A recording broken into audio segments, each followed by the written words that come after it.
This is session 8, titled The Satan Figure. And if you're wondering why I use that language, it'll become pretty evident as we go through this session. I'm gonna share this with you here at the start. This is artwork I made. So yeah, I did a little bit of art. I did do 2 years of art school, so I do have a creative side to me. But what this is this is every name that's associated with the Satan figure. Okay?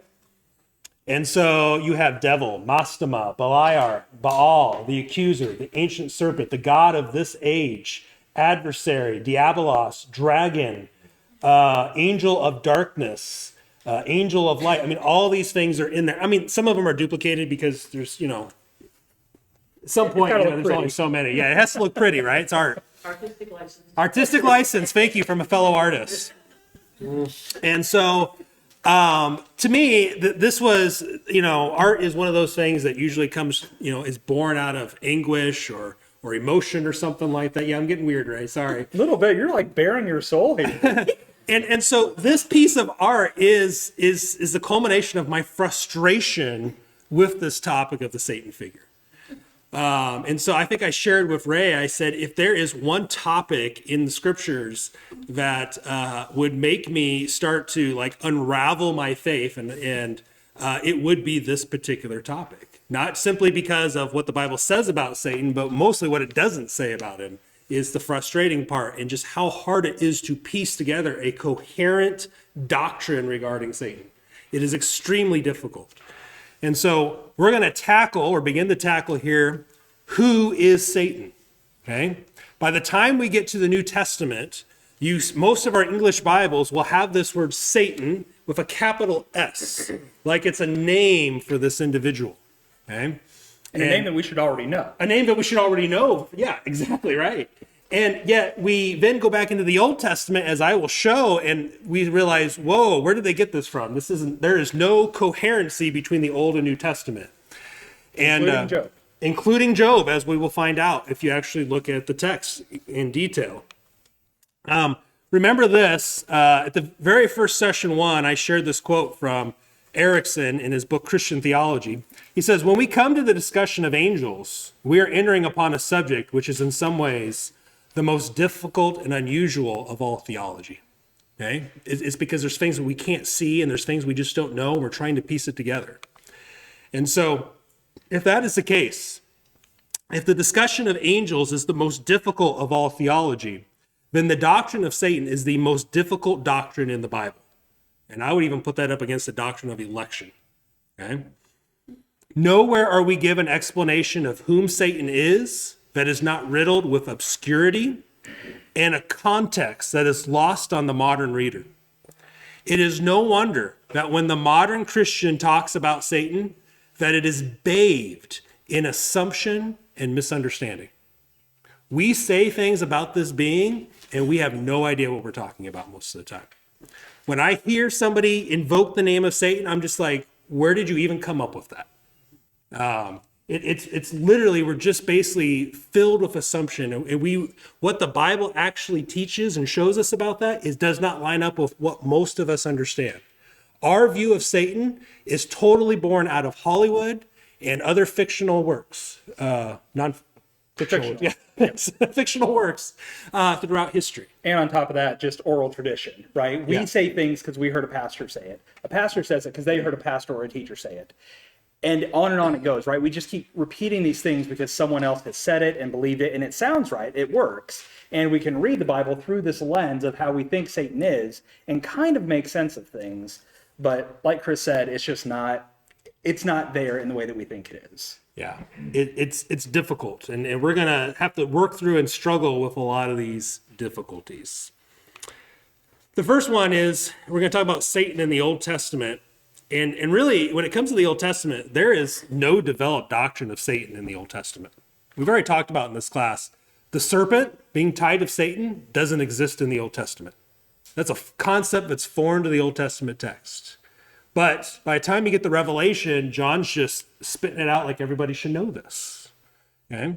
Where do they get that from? No Old Testament writer ever identifies Satan or links him to the serpent. I just said that.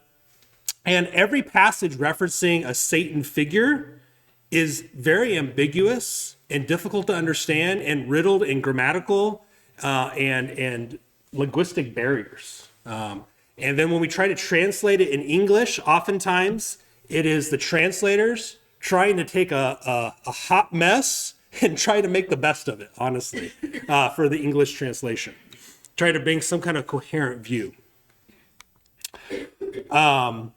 And so, yeah.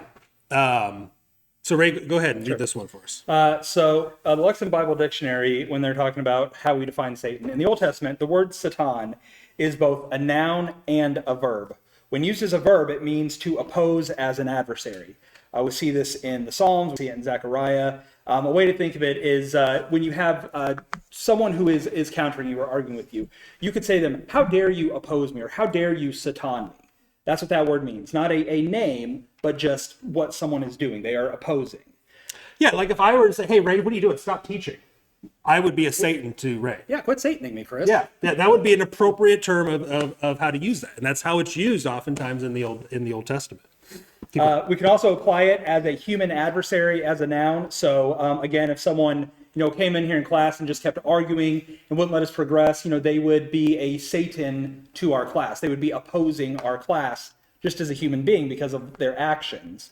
And then in 4 books in the Old Testament, this term Satan is attached to a supernatural being. In Numbers, we see it in Job, Zechariah, and Chronicles. Do you want to get into? Sure, let's take a look at them. All right, so Numbers 22:22. So again, this is a supernatural being, and automatically we might think, oh, good, there's the Satan that we're familiar with. But look how this being is described. But God's anger was kindled because he went, and the angel of the Lord took his stand in the way as his Satan, as his adversary. So here we see a supernatural being is acting as a Satan, but not the Satan that we are familiar with or that we talk about. Ray, did you just say the angel of the Lord is a Satan? That is what the Bible said. Oh, okay, good. It's not me. I'm not in trouble. That sounded bad for a moment. I'm glad the Bible said it.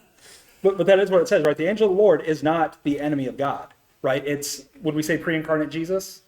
Maybe not in this case. Doesn't matter for this class. Fair enough. But a holy, obedient angel acted as a Satan figure in Numbers 22:22. You want to take Job? Sure. Then in Job, we have this account, which is one of the strangest in the Old Testament. Now there was a day when the sons of God came to present themselves before Yahweh, and Satan also came among them. In our English Bibles, in almost most of them anyways, it's translated with a capital S, as in this is like a person. Like, hey, here's Satan showing up, everybody. Like he lives across the street and just came over for dinner. But the problem is, in the Hebrew, it's actually not a proper name. It's actually should be translated, and a or the Satan also came among them. It's basically just saying somebody who is an opposer or an adversary is showing up. It's not meant to be a proper name. Then Yahweh said to the Satan, from where have you come? And the Satan answered the Lord and said, from going to and fro on the earth, and from walking up and down on it. And Yahweh said to the Satan, have you considered my servant Job, that there is none like him on the earth, a blameless and upright man who fears God and turns away from evil? Then the Satan answered the Yahweh and said, does Job fear God for no reason? And so, one of the things we struggle with, I think, when we read the Job account is like, well, why is God doing this to Job? Okay?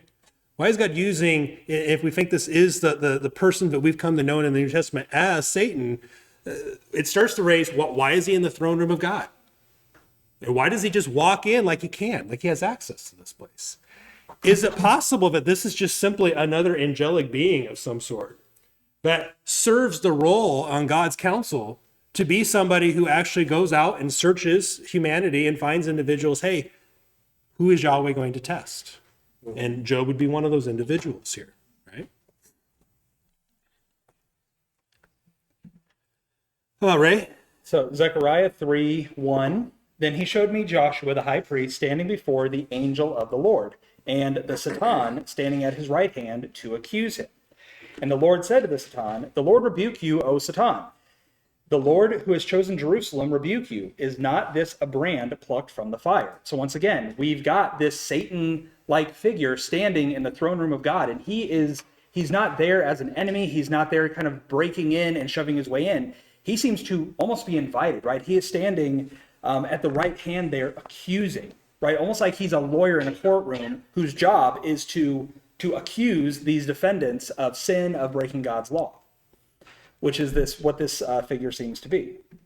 Now, I want to point this out real quick before we go to the next one, is we say sometimes the word Satan is used to refer to a human being and sometimes a spirit being. How do you think we would know the difference between whether it's a human or a spirit being? No takers, huh? It's just context. There's no grammatical cues or anything like that, or linguistic cues in the text. It's really just the context. And so you kind of have to fill in the blanks of, is this a human or is this a spirit being? And so, for instance, when we come to Chronicles, and we have that account that we typically read and we say, oh, well, Satan stood before David, and he's the one who caused him to number Israel. Or really, is there just a Satan stood against Israel and incited David to number Israel? That can then, if you take it as saying, hey, this is not necessarily the supernatural spirit being, which is a hermeneutical decision the translators are making for you, by the way. It's not what the Hebrew text says.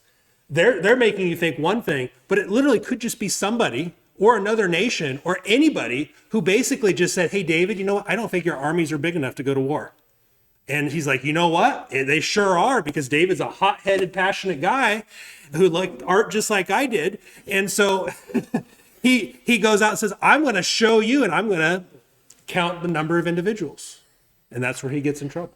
So that is a distinct possibility from the text, when we don't have somebody making a hermeneutical decision for us when they translate from English. So, and especially when we look at the cross-reference in 2 Samuel, where this was God's anger against David, and God allows David to be tempted or to be taunted by this Satan figure to number Israel. And we've seen, all throughout, you look at just Habakkuk, right? God uses human instruments, right? Human sinful creatures to accomplish his judgment and his will in the lives of his people.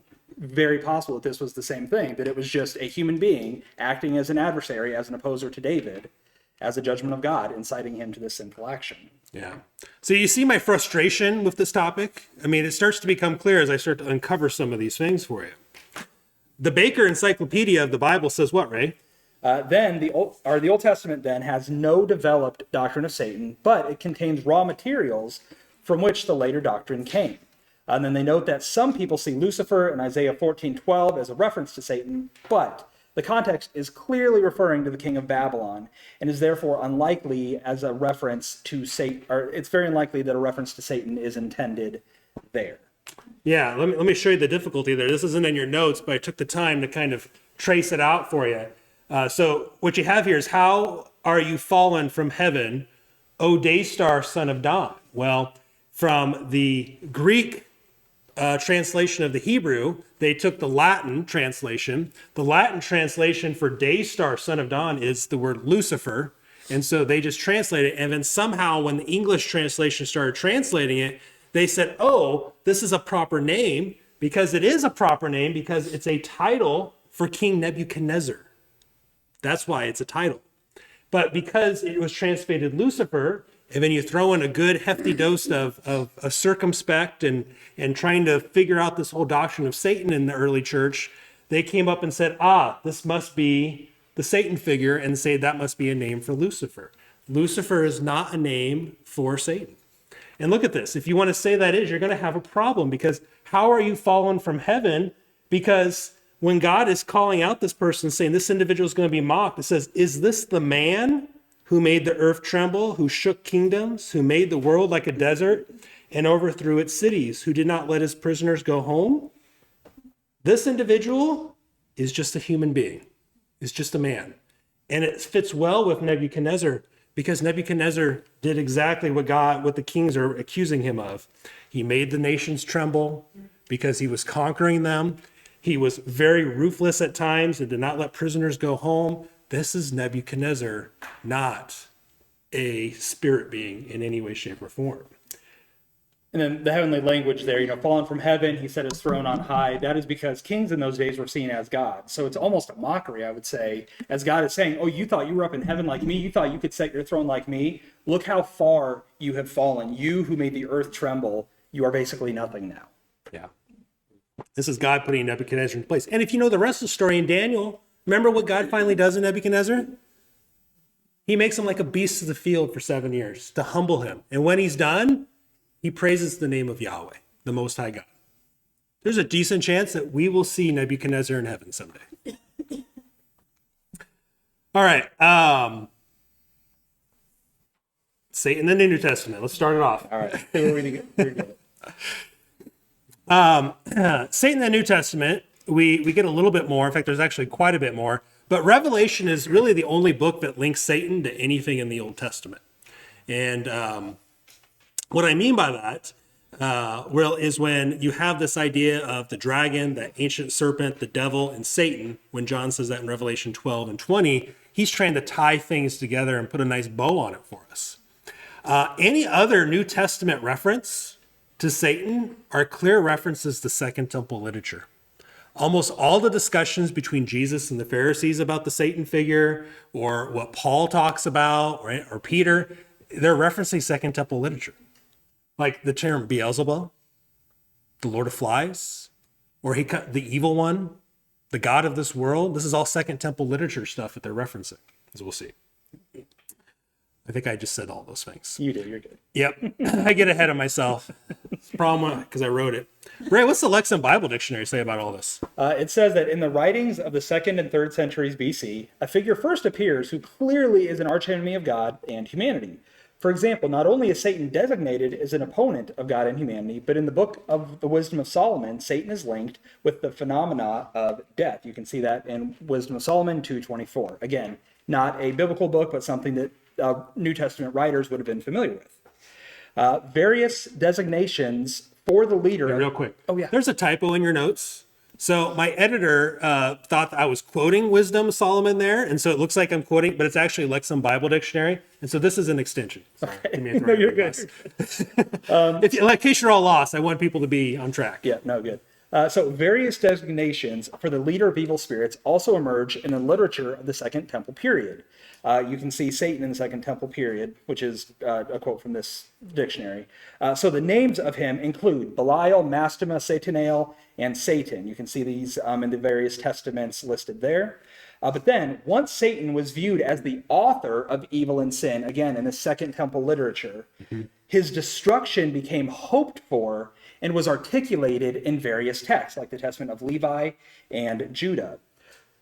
Then it goes on, right? Yep. All right, so there does not appear to be any evidence in the Hebrew Bible, so the Old Testament that we have, that the serpent in the book of Genesis 2-3 was Satan, or even a creature under the direction of Satan, because you read it, it's just a snake that is kind of crafty.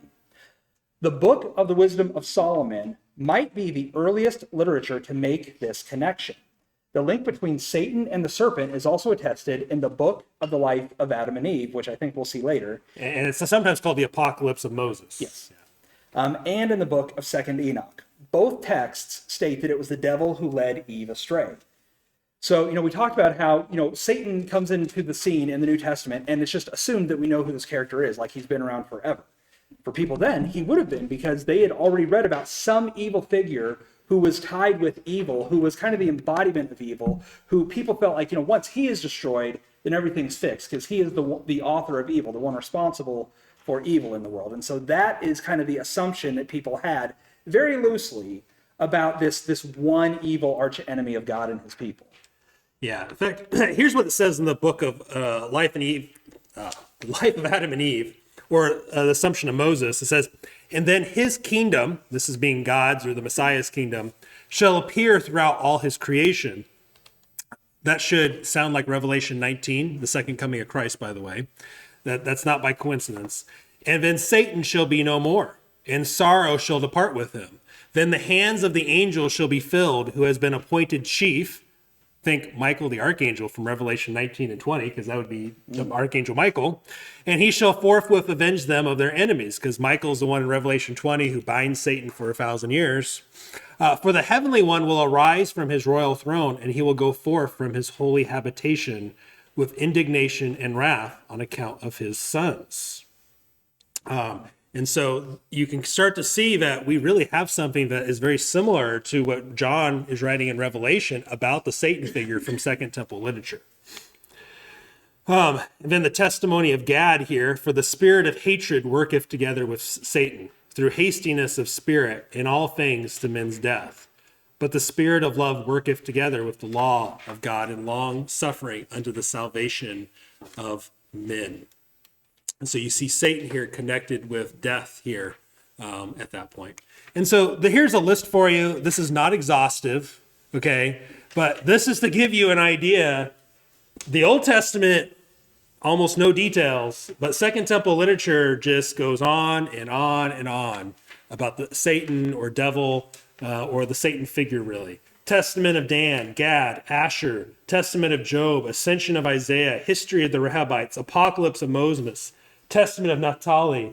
I have some of these duplicated because I took them from different sources, but and you start to really see it. Wisdom of Solomon, Sirach, Jubilees, Baruch, all these books and more reference this individual in some way, shape, or form. And so really, what we should take away from this, and this is a great stopping point, and I think Ray might have the gift of prophecy because he said we wouldn't get past this slide. And so good job, Ray. But really, the main thing you should take away from this portion of Satan, and we'll dig into it even more next week and probably answer a lot of the questions you're thinking, is the Second Temple Jewish literature sets the context for the New Testament understanding of Satan. Without Second Temple literature, you would not have anybody talking about Satan probably in the Gospels. It's all from Second Temple literature, not from the